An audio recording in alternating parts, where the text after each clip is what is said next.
সরকারি মেডিকেল কলেজগুলোতে সরাসরি সরকার ডিল করে এবং সেখানে সরকারি পয়সায় অর্থাৎ জনগণের পয়সায় এগুলো চলে।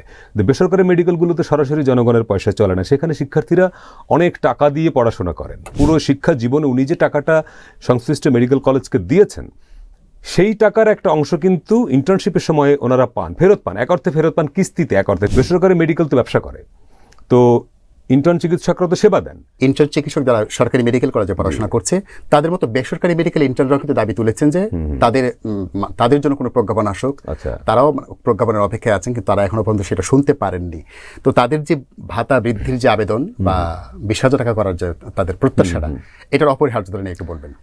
এইটার আরেকটা দিক হলো কি, সরকারি মেডিকেল কলেজগুলোতে সরাসরি সরকার ডিল করে এবং সেখানে সরকারি পয়সায় অর্থাৎ জনগণের পয়সায় এগুলো চলে। বেসরকারি মেডিকেলগুলোতে সরাসরি জনগণের পয়সায় চলে না, সেখানে শিক্ষার্থীরা অনেক টাকা দিয়ে পড়াশোনা করেন, অনেক টাকা লাগে। এবং ওনারা ইন্টার্নশিপের সময় যে ভাতাটা পান, এই ভাতাটা কিন্তু ওই মেডিকেল কলেজ বা সরকার দেয় না।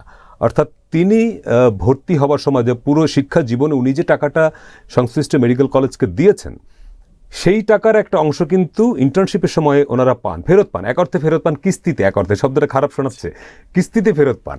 তো ধরেন এখানে যেহেতু সরকারের সরাসরি স্টেক নাই, যদিও ডিজি হেলথ বেসরকারি মেডিকেল কলেজগুলোকে তদারকি করে, মনিটর করে, কিন্তু টাকার ক্ষেত্রে এই টাকাটা কিন্তু শিক্ষার্থীরই টাকা। আমি যে টাকাটা দিয়ে এখানে ভর্তি হয়েছি, আমার টাকাটাই আপনি মাসে মাসে 15,000 টাকা করে ফেরত দিচ্ছেন। এখানে সরকারি মেডিকেল কলেজের মতো হুট করে বেসরকারি মেডিকেল কলেজ 5,000 টাকা বাড়াতে পারবে কিনা আমি জানি না, কারণ টাকাটা তো শিক্ষার্থীর টাকা। এখন যেটা হতে পারে অল্টারনেটিভ, যে বেসরকারি মেডিকেল তো ব্যবসা করে, তো ইন্টার্ন চিকিৎসকরা তো সেবা দেন এবং যাকে সেবা দিচ্ছেন সেই রোগী তো পয়সা দিচ্ছেন। অর্থাৎ আমি যে টাকাটা ফেরত পাচ্ছি আমার টাকা থেকে, এখান থেকে সংশ্লিষ্ট মেডিকেল কলেজ যেহেতু রোগীর কাছ থেকে টাকা পাচ্ছে, এখান থেকে একটা অংশ যদি ইন্টার্ন চিকিৎসকদের বাড়তি দিতে পারেন, মানে শিক্ষার্থীর টাকা থেকে না, বেসরকারি মেডিকেল কলেজ হাসপাতাল যে ইনকাম করছে সেই ইনকাম থেকে একটা অংশ যদি ইন্টার্নদেরকে দেয়, এটা দিতে পারেন। আমার মনে এটি খুব যৌক্তিক, এই দাবিটা আসা দরকার। এবং সেখানে সরকারের প্রজ্ঞাপনের চেয়ে বেশি জরুরি হচ্ছে যে সংশ্লিষ্ট মেডিকেল কলেজগুলোর ওনারশিপ, তারা কতটা ওন করেন, তার কারণ উনি তো ব্যবসা করছেন, তাই না? এবং অনেক প্রাইভেট বেসরকারি মেডিকেল কলেজ এখন ভালো করছে এবং প্রচুর রোগী সেখানে।